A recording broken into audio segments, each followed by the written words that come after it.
नमो नमः बच्चों, मैं सुदेश यादव। आज हम पढ़ेंगे हिंदी से संस्कृत में अनुवाद। हम यहाँ आज आपको लकार भी पढ़ाएंगे जो आपको साथ ही साथ याद हो जाएंगे। बस आप थोड़ा सा ध्यान से बिना स्किप किए वीडियो को पूरा देखना। तो चलिए हम देखते हैं, शुरू करते हैं। सबसे पहले हम क्या करेंगे, संस्कृत में पुरुष 3 प्रकार के होते हैं, उत्तम पुरुष, मध्यम पुरुष, प्रथम पुरुष। अब ये सोच रहे हो पुरुष क्या होता है, जैसे अब मैं बोल रही हूँ तो मैं क्या हूँ, उत्तम पुरुष हूँ। आप क्या हो, आप सुन रहे हो तो तुम क्या हो, तुम हो मध्यम पुरुष, और बाकी अन्य सब क्या है, प्रथम पुरुष हैं। तो 3 पुरुष हो गए, जैसे बोलने वाला, सुनने वाला और बाकी सब लोग, इस प्रकार से। तो संस्कृत में 3 प्रकार के पुरुष होते हैं, 3 प्रकार के वचन होते हैं और 3 प्रकार के लिंग होते हैं। वचन भी 3 प्रकार के होते हैं, एक वचन, द्विवचन और बहुवचन। हिंदी में 2 वचन होते हैं, एक वचन और बहुवचन, लेकिन संस्कृत में 3 वचन होते हैं, एक वचन, बहुवचन और द्विवचन। और लिंग पुल्लिंग, स्त्रीलिंग और नपुंसक लिंग, 3 लिंग हो गए। तो इसमें सबसे पहले तो हम क्या करेंगे, तो सारे ये 3 हो गए, पुरुष 3, वचन 3, लिंग 3। और तो इस प्रकार से इनको याद करने में थोड़ा आसानी हो जाएगी। इस प्रकार से हम इनको याद कर लेंगे, ठीक है। अब कर्ता को 9 भागों में बांटा गया है। जैसे कर्ता को 9 भागों में बांटा गया है, देखिए, एक वचन, द्विवचन और बहुवचन, ठीक है। प्रथम पुरुष पुल्लिंग में आता है सह, तौ, ते। सह मीन्स होता है वह, तौ मीन्स होता है वे दोनों, ते मीन्स होता है वे सब। और स्त्रीलिंग में होता है सा, ते, ता, और नपुंसक लिंग में होता है तत, ते, तानि, ठीक है। सबसे पहले हम क्या करेंगे, सह, तौ, ते, त्वम, युवाम, यूयम, अहम, आवाम, वयम। ये 9 जो कर्ता हैं, इनको हम सबसे पहले याद करेंगे, ठीक है। तो सबसे पहले हम क्या करेंगे, प्रथम पुरुष का एक वचन होगा सह, तौ, ते। याद कैसे करेंगे इनको, सह, तौ, ते, त्वम, युवाम, यूयम, अहम, आवाम, वयम। त्वम मीन्स होता है, ये मध्यम पुरुष एक वचन है त्वम, त्वम का मतलब होता है तुम, युवाम तुम दोनों, यूयम तुम सब। उत्तम पुरुष होता है अहम मैं, आवाम हम दोनों, वयम हम सब, ठीक है। इतना आपको समझ में आया। तो चलिए, अब ये 9 कर्ता हैं, जो इनको ये 9 हैं ये कर्ता, इनको आपको याद करना है। सह, तौ, ते, त्वम, युवाम, यूयम, अहम, आवाम, वयम। ये 9 हो गए, इनको आपको याद करना है। तो जब हमें पुरुष के 9 कर्ताओं का ज्ञान हो जाता है, तो अब हम देखेंगे कर्ता, क्रिया व कर्म। तो ये जो 3 चीज़ होते हैं, इनसे वाक्य बनता है। पूर्ण वाक्य तो इन्हीं से बनता है, जो मेन वाक्य होता है, लेकिन वाक्य में कर्ता व क्रिया होने पर भी वाक्य बन सकता है। जैसे वह पढ़ता है, तो वह का क्या हो गया, सह, पुल्लिंग वाला सह। सह पठति, पठति वह पढ़ता है। या फिर राम जाता है, तो रामः गच्छति, है ना। तो यहाँ पर राम क्या है, करता है, और जाना क्रिया है। तो राम क्या कर रहा है, जा रहा है, तो राम, रामः गच्छति। आया समझ में, ठीक है। तो आगे हम इतना, अब आपको आई थिंक आपको समझ में आ गया होगा यहाँ तक। ये 9 कर्ता बस सिर्फ आपको याद करने हैं, और इनका प्रयोग हम किस प्रकार करेंगे वो भी मैं आपको बताऊंगी आगे। तो सबसे उसके बाद अब देखते हैं संस्कृत व्याकरण में लकार। तो संस्कृत में लकार का प्रकार 5 प्रकार के होते हैं। लट लकार, वर्तमान काल, इसकी पहचान क्या है, ता है, ती है, ते है। लिट लकार, भविष्य काल, गा, गे, गी। लिंग लकार, भूतकाल, था, थी, थे। लोट लकार आज्ञार्थक काल में होता है, यह आज्ञा देने के काम में आता है, तो वह उसमें क्या हो गया, लोट लकार हो गया। विधि लिंग लकार यह चाहिए अर्थ में होता है, ठीक है। ये 5 लकार हैं। लकार मीन्स समय होता है, ये 5 लकार है। तो अब हमें सबसे पहले क्या करना है, सभी धातु रूप और सभी लकारों को याद करना है। तो हम सबसे पहले पढ़ेंगे लट लकार, यानी कि वर्तमान काल। तो प्रत्येक धातु में कितना 9 रूप बनते हैं, और सभी लकारों में यानी कि एक लकार में 9 रूप होगा तो पांचों लकारों में 9 रूप हो गए। तो इस प्रकार से हम लकारों को याद करते भी चलेंगे और सरल और ट्रिक के साथ मैं आपको समझाऊंगी ताकि आपको समझाते ही आपको याद हो जाए। इस प्रकार से मैं आपको समझाऊंगी, ठीक है। तो चलिए अब हम चलते हैं हमारा लट लकार वर्तमान काल। चलिए, तो प्रथम पुरुष एक वचन, द्विवचन, बहुवचन, प्रथम पुरुष, मध्यम पुरुष और उत्तम पुरुष। अति, अतः, अंति, असि, अथः, अथ, आमि, आवह, आमय। ये जो 9 रूप हमने ये दिए हैं, ये कोई भी अकारांत धातु हो, कोई भी धातु हो तो उसमें सॉरी अकारांत मैंने गलत बोल दिया, कोई भी धातु हो उस धातु में ये लट लकार में ये वाले ये अति, अतः, अंति, असि, अथः, अथ, आमि, आवय, आमय ये लगा देने से उस धातु के पीछे तो उसमें वो वही मतलब ये 9 शब्द रूप हम याद कर लेंगे तो उससे हमें क्या होगा, वो जो धातु का रूप बनाएंगे वो हमें बहुत ही ईजी हो जाएगा, ठीक है। तो सबसे पहले हम क्या करेंगे, जैसे पठ धातु का बनाकर देखते हैं। पठति, पठतः, पठन्ति, पठसि, पठथः, पठत, पठामि, पठावः, पठामः। ये हमने बना दिया। अब देखिए अति, अति था तो पठ धातु में हमने अति जोड़ दिया तो क्या बन गया, पठति। किस प्रकार से जोड़ेंगे, पठ प्लस अति, ठ में हलंत होता है तो क्या हो गया, पठ प्लस अति, पठति। अतः, पठतः, अंति, पठन्ति। आ रहा है समझ में, ठीक है। अगला देखते हैं। पठ सी, असी जोड़ दिया इसमें पठ धातु में, पठ सी, अथः जोड़ दिया पठ धातु में, पठथः, अथ जोड़ दिया पठ धातु में, पठत। पठामि, पठाव, पठाम। पठ में आमि, आवह, आमह। समझ गए, ठीक है। अब इसका हम क्या करेंगे, वाक्य में प्रयोग करके देखते हैं ताकि आपको ये समझ में आ जाए। जैसे वह पढ़ता है तो अब आप बोलोगे कि वह पढ़ता है, क्या होगा, तो इसमें देखो पढ़ता है क्या है, एक वचन है, ता है, ती है, ते है, क्या है, वर्तमान काल है। आया समझ में, वर्तमान काल है। तो वह पढ़ता है पुल्लिंग है तो क्या आएगा, सह। ये देखो सह, सह है तो पढ़ रहा है वो, तो पढ़ धातु हो गया यानी कि पठ धातु हो गया और अति जोड़ दो उसमें तो सह के साथ अति आ जाएगा, सह पठते, ठीक है। कोई भी शब्द ले, जैसे तुम पढ़ते हो तो त्वम पठसी, मैं पढ़ता हूँ अहम पठामी, तुम दोनों पढ़ते हो तो तुम दोनों, तो त्वम का तुम दोनों का युवाम, युवाम तुम दोनों, युवाम पठथ है। कोई भी जैसे तुम दोनों जाते हो तो युवाम गच्छथ है। तो इस प्रकार से ये पूरे शब्द इसमें मैंने इसीलिए इजी आपका लिए इजी करने के लिए कि पठती के साथ सह आएगा, पठतः के साथ तऊ आएगा, पठन्ति के साथ ते आएगा, असी के साथ त्वम, पठथः युवाम, पठत यूयम, पठामि अहम, पठावह आवाम, पठामह वयम। समझ गए। तो इस प्रकार से हमें ये शब्द रूप पढ़ने हैं। तो इसका वाक्य में प्रयोग किस प्रकार से करेंगे, वह पढ़ता है, सह पढ़ती, वह पढ़ती है तो क्या हुआ, ये स्त्रीलिंग हो गया तो सा पढ़ते। आया समझ में, सा पढ़ते।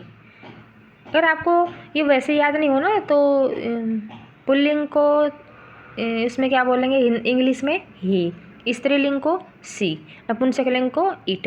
नपुंसक जो लिंग है उसका प्रयोग कहीं कहीं ही होता है, सबसे ज़्यादा मेन पुल्लिंग और स्त्रीलिंग। तो स्त्रीलिंग में सी बोलेंगे तो सी का सा, सी सा। तो इस प्रकार से पुल्लिंग में ही स, तो सह इस प्रकार से ये पढ़ लेते हैं हम। तऊ पठतः वे सब पढ़ते हैं, ते पठन्ति तुम पढ़ते हो, त्वम पठसी तुम दोनों पढ़ते हो, तुम दोनों का क्या होगा, युवाम पठथः मैं पढ़ता हूँ, अहम पठामी हम सब पढ़ते हैं, वयम पठामः। आया समझ में। अब हम पढ़ेंगे लिट लकार। लिट लकार में क्या है, ये है भविष्यकाल। इसकी पहचान क्या होगी, गागेगी। भविष्यकाल है तो आने वाला समय है तो जाएगा, आएगा, करेगा, तो इस प्रकार से भविष्यकाल हो गया। तो हम यहाँ पर पढ़ेंगे पुरुष उसी प्रकार से लिख देंगे, प्रथम पुरुष, मध्यम पुरुष, उत्तम पुरुष, एक वचन, द्विवचन, बहुवचन, इष्यति ही। अब उसी प्रकार से देखो, अब हमने यहाँ पर भी लगा दिया इष्यति।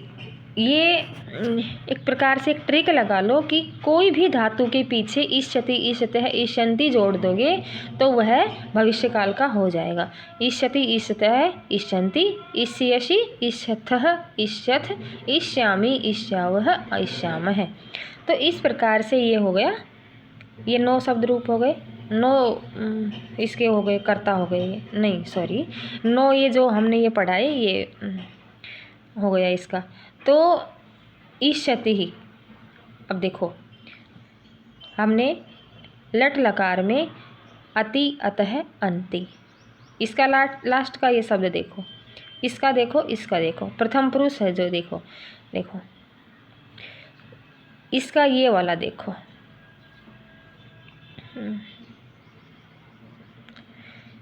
जैसे इष्यति, इष्यतः, इष्यन्ति, इष्यसि, इष्यथः, इष्यथ, इष्यामि, इष्यावः, इष्यामः। तो इसका हम धातु में प्रयोग कैसे करेंगे वो देख लेते हैं। पठिष्यति, पठिष्यतः, पठिष्यन्ति, पठिष्यसि, पठिष्यथः, पठिष्यथ, पठिष्यामि, पठिष्यावः, पठिष्यामः। ये लट लकार में भी वही था, देखो देखो अति, अतः, अंति, असि, अथः, अथ, आमि, आवः, आमः।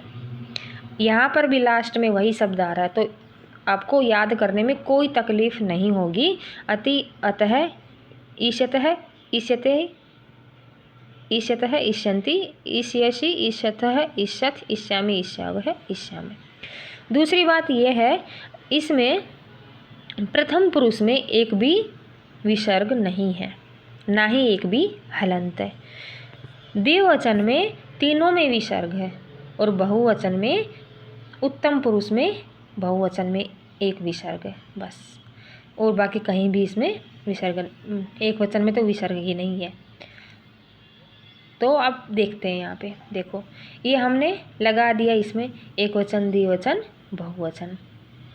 पठिष्यति, पठिष्यतः, पठिष्यन्ति, पठिष्यसि, पठिष्यथः, पठिष्यथ, पठिष्यामि, पठिष्यावः, पठिष्यामः। अब इसका प्रयोग कैसे करेंगे, वह पढ़ेगा, क्या करेगा, पढ़ेगा। तो कौन पढ़ेगा, वह। तो सह के साथ, ये रहा सह के साथ इष्यति आएगा, जैसे वह जाएगा तो सह इष्यति, सह कोई भी जैसे जाएगा, गमिष्यति, पढ़ता है, पठिष्यति।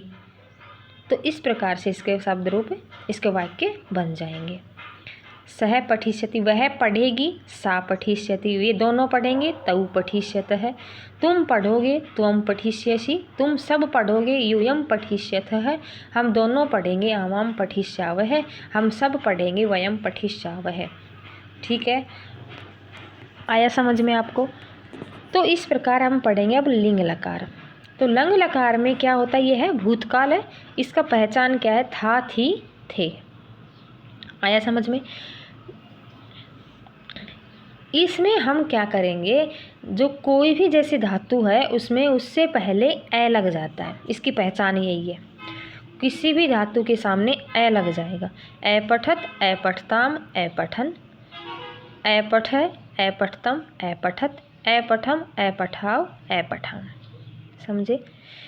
इसमें सिर्फ मध्यम पुरुष एक वचन में ही विसर्ग है, बाकी किसी में विसर्ग नहीं है। समझ गए। याद करने के तरीके हैं ये। भूतकाल में सबसे पहले ए लग जाता है, समझे यहाँ तक। उसके बाद मध्यम पुरुष एक वचन में ही ए पठ, यहाँ पर एक विसर्ग, बाकी इसमें किसी में भी विसर्ग नहीं है। तो हम इसको याद किस प्रकार से करेंगे, देखिए ए प्लस अथ, क्योंकि सबसे पहले तो हमने बता दिया कि जो धातु होती है उससे पहले ए लग जाता है, ये तो आपको समझ में आ गया। अब लास्ट में इसको क्या जोड़ेंगे कि जैसे पठ धातु है तो पठ धातु के पीछे क्या जोड़ेंगे, अथ, पठत, एताम अन, अत अताम अन, अह एतम अत, अम आओ आम। आया समझ में। ये किसी भी धातु के पीछे जोड़ देंगे और उसके पहले ए जोड़ देंगे तो वो क्या बन जाएगा, भूतकाल। समझे। अब जैसे वाक्य में प्रयोग करते हैं, जैसे तुमने पढ़ा तो क्या आएगा, त्वम ऐपठ। तुमने पढ़ा, तुम क्या है, मध्यम पुरुष एक वचन, क्या है, त्वम। त्वम के साथ आ जाएगा ऐपठ है, समझे। जैसे तुम सबने पढ़ा, यूयम ऐपठत। मैंने पढ़ा था, अहम ऐपठम। हम दोनों ने पढ़ा था, आवाम ऐपठाव। लोट लकार आज्ञार्थक काल, ये आज्ञा देने के लिए है। जैसे अब इसमें क्या है, इसमें किसी भी धातु के पीछे तू तामंतु ए तमत आनी आव आम, इसमें ये जोड़ देंगे, ये शब्द जोड़ देंगे, नो प्रत्यय जोड़ देंगे, तो उसके बाद में क्या हो जाएगा, ये उस लोट लकार आज्ञार्थक काल में इसका रूप परिवर्तित हो जाएगा। तो तू तामंतु ए तमत आनी आव आम, इसका धातु में प्रयोग किस प्रकार करेंगे, पठतु से पठ धातु है तो उसमें तू जोड़ दिया, पठतु पठताम पठंतु, पठ पठतम पठत, पठामनी पठाव पठाम। समझ गए। जैसे वाक्य में प्रयोग किस प्रकार करेंगे, वह पढ़े, सह पठतु, वह पढ़े। तुम दोनों पढ़ो, तो इसमें आज्ञा दे रहे हैं, मतलब वो आगे का पालन कर रहे हैं, तो इस प्रकार तुम दोनों पढ़ो, युवाम अपठतम, युवाम पठतम। हम दोनों पढ़े, आवाम पठावे। हम सब पढ़े, वयम पठाम। विधिलिंग लकार में यानी कि चाहिए अर्थ में, ये 5वां लकार है, चाहिए अर्थ में। यहाँ पर क्या होगा, इस सबसे इसकी पहचान क्या है कि सेंटेंस में या वाक्य में चाहिए होगा। तो इसमें देखते हैं, इसमें धातु के पीछे क्या लगाएंगे कि ये विधिलिंग लकार में परिवर्तित हो जाए। जैसे एत एताम एयु, ए एतम एत, एयम एव एम, ये जो धातु हैं ये 9 कर्ताओं के साथ हमने इसके साथ भी लिख दिए हैं ताकि आपको याद करने में कोई प्रॉब्लम ना हो। और अगर आप इनका थोड़ा थोड़ा भी अभ्यास करेंगे तो ये आपको सेंटेंस बनाना बहुत अच्छे तरीके से और ईजी तरीके में आ जाएगा। ये हमने बहुत अच्छे तरीके से इसमें समझाया है। एत एताम एयु, अब ये किसी भी अगर धातु के साथ हम जोड़ते हैं तो पठेत पठेताम पठेयु, पठे पठतम पठेत, पठेयम पठेव पठेम। समझ में आया।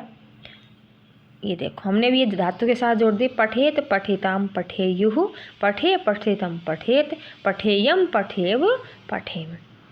आया समझ में। तो अब इसका अब सोचो अब प्रयोग किस प्रकार से करेंगे। जैसे देखिए, चलो प्रयोग भी देख लेते हैं। जैसे उसे पढ़ना चाहिए, उसे मतलब वह कोई सामने वाला है, चाहे पुल्लिंग हो तो सह आ जाएगा, स्त्रीलिंग होगा तो सा आ जाएगा। तो वह उसे पढ़ना चाहिए, है ना। चाहिए आ रहा है तो हम क्या समझ जाएंगे, ये विधिलिंग लकार है, तो उसे विधिलिंग लकार के तरीके से पढ़ेंगे। तो सह पठेत, मुझे पढ़ना चाहिए, अहम पठेयम। अहम के साथ ये देखो ये एयम, कोई भी जैसे मुझे जाना चाहिए तो अहम गच्छेयम। समझ गए। तुम सबको पढ़ना चाहिए, यूयम पठेत, हम सबको पढ़ना चाहिए, वयम पठेम। आया आपको समझ में। तो अभी तक आपने क्या किया, आपने कर्ता और क्रिया को जोड़ना यहाँ तक सीख लिया होगा। तो अगली वीडियो में हम आपको बताएंगे वो जो सेंटेंस बनाते समय कर्ता, क्रिया और कर्म तीनों को जोड़कर वाक्य बनाएंगे तो ही वाक्य पूरा होगा, तो तभी हमारा वाक्य पूर्ण होगा। तो जब हम कर्ता, क्रिया व कर्म का पूरा सेंटेंस बनाना सीख लेंगे, तो सबसे पहले तो हम यहाँ पर तो अभी तक हमने क्या सीखा, सिर्फ कर्ता है और क्रिया है, इन 2 चीज़ों के साथ ही सेंटेंस बनाया है। कर्म हम जब करेंगे जब हमें कारक याद हो जाएंगे। तो सबसे पहले हमें ये धातु रूप और ये याद करने हैं, धातु रूप याद करने हैं। तो इस प्रकार से, तो इसके लिए हमें कारक पढ़ने की ज़रूरत होगी और कारक हम अगली वीडियो में समझाएंगे आपको, शब्द रूप और कारक, ठीक है। विभक्ति, कारक, शब्द रूप हम उसमें आपको अगले वीडियो में समझाएंगे। तब तक आपको यहाँ इस ईश्वर ये शब्द रूप नहीं सॉरी धातु रूप याद करने हैं और कितने प्रकार की क्रिया वो वचन होते हैं, कितने प्रकार के लिंग होते हैं, ये सारी चीज़ आपको याद करनी है, ठीक है। तो अगर आपको मेरी वीडियो भी थोड़ी भी हेल्पफुल लगी हो तो मेरी वीडियो को लाइक करना, चैनल को सब्सक्राइब करना और वीडियो देखने के लिए धन्यवाद। Thank you so much.